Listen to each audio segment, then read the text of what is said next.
I've been asked to say a few words about The Invasion. That's the one I did with Patrick Troughton. Well, it was such a long time ago, to be perfectly honest, I don't remember very much about it. I'd known Patrick, it's the first time, I think it's the first time I'd worked with Patrick, but I'd known him. We were jobbing actors around the West End looking for work. The Invasion was the first time we worked together, and it was an enjoyable job. I liked working with him, and I liked working with Dougie Camfield, of course, who directed all the two big Doctor Who's I did, and well, I've dried up. I can't think what to say. It is often said that The Invasion was heavily influenced by the previous season's very popular and successful story, The Web of Fear. This story featured the Doctor and his companions working with Professor Travers and his daughter Anne, plus an army unit led by Colonel Lethbridge Stewart. Douglas Camfield, who directed The Web of Fear, was once again called upon to direct this serial, which would, hopefully, provide a similar look and feel. One of the original plans was to bring back the characters of Professor Travers and his daughter. However, neither actor Jack Watling nor actress Tina Packer was available at the time of filming, so two virtually identical characters were created in the form of Professor Watkins and his niece Isabel. Kit Pedler, the co-creator of the Cybermen, was commissioned to write this story, which had the working title Return of the Cybermen. The story was, however, later retitled The Invasion to keep the appearance of the adversaries a surprise until halfway through the story. Unfortunately, in some regions, the Radio Times published a picture of a Cyberman alongside the episode listings of Part 1. This somewhat spoiled the surprise appearance of the Cybermen in Part 4. My character, Tobias Vaughan, was an interesting villain to play, capable of being both menacing and charming. Apparently Kit Pedler developed the name Tobias Vaughan from a book of Christian names. The Invasion was my second appearance in Doctor Who, and also the second time I worked with Nicholas Courtney. We had previously worked together on the epic Daleks Master Plan, in which I'd played the Guardian of the Solar System, the formidable Marvick Chen, and Nick had portrayed Special Space Security Agent Brett Vian. The Invasion saw Nick return to his military commander role, but this time promoted to the rank of brigadier.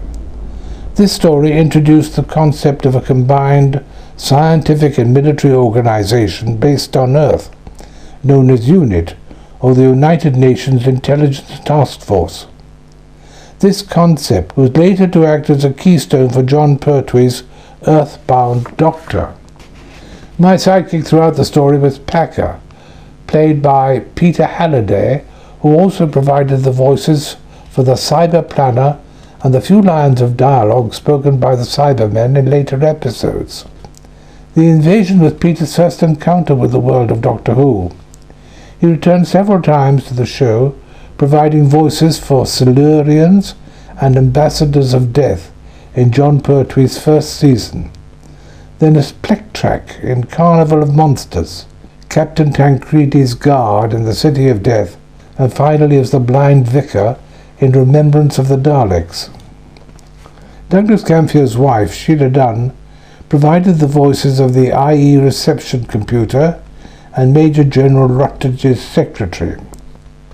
Sheila had previously appeared in the Christmas episode of the Daleks Master Plan as silent film star Blossom LaFavre. Most viewers will probably be more familiar with her portrayal of scientist Petra Williams from the Jon Pertwee story Inferno. Actor John Levine was probably the most fortunate actor on The Invasion. He had appeared previously in Doctor Who as a Cyberman extra in the Moonbase and a Yeti in The Abominable Snowman. Originally hired to play only a Cyberman, he got the part of Corporal Benton after the original actor was fired for being continually late. The character of Benton became a semi-regular cast member for the next 5 years. The Cybermen themselves underwent a redesign from their previous appearance in The Wheel of Space. The teardrop holes below the eye sockets were reduced in size, and the extra hole below the mouth was removed, resulting in a rather menacing half-smile. This design was the first to feature the earmuff-style head, which remained a visible tray throughout the remaining Cybermen stories. There were extensive amounts of location filming for this story, with some scenes being filmed as far away as Gloucestershire. RAF Fairford in Gloucestershire was used for the scenes in episodes 2 of the unit car arriving at the aeroplane, and the scene in episode 7 of the Doctor departing. The local countryside was also used for the arrival and departure scenes, featuring the TARDIS exterior prop in the field of a local farm. The lorry scenes in episode 1 and a tracking shot of Tobias Vaughan's car in episode 3 were also filmed nearby. Rather elaborately, a helicopter was employed for the dramatic rope ladder escape sequence in episode 4. This time a roof of a factory located in Oxfordshire doubled as the roof of the IE compound. The Cybermen appeared extensively on location throughout the story. Most famously, the end of episode 6 saw them emerging from the sewers and invading the streets of London. This, of course, includes the momentous and very atmospheric shot of them descending the steps of St. Peter's Walk near St. Paul's Cathedral. Other scenes were filmed in the grounds of the Guinness factory in Acton, northwest London, which provided locations for the exterior shot of the IE building, where the Doctor and Jamie just missed the departing train in episode 3, and the other shots in and around the goods yard featuring the train carriages. During recording breaks, the cast enjoyed wonderful hospitality from the factory, being plied daily with lunches, Guinness, Christmas puddings, and liquid refreshments, or Guinness of course, in return for autographs of the employees. Douglas Camfield sought the help of the army for this serial, and as they were depicted in a good light, the Ministry of Defence agreed to cooperate with the loan of various facilities.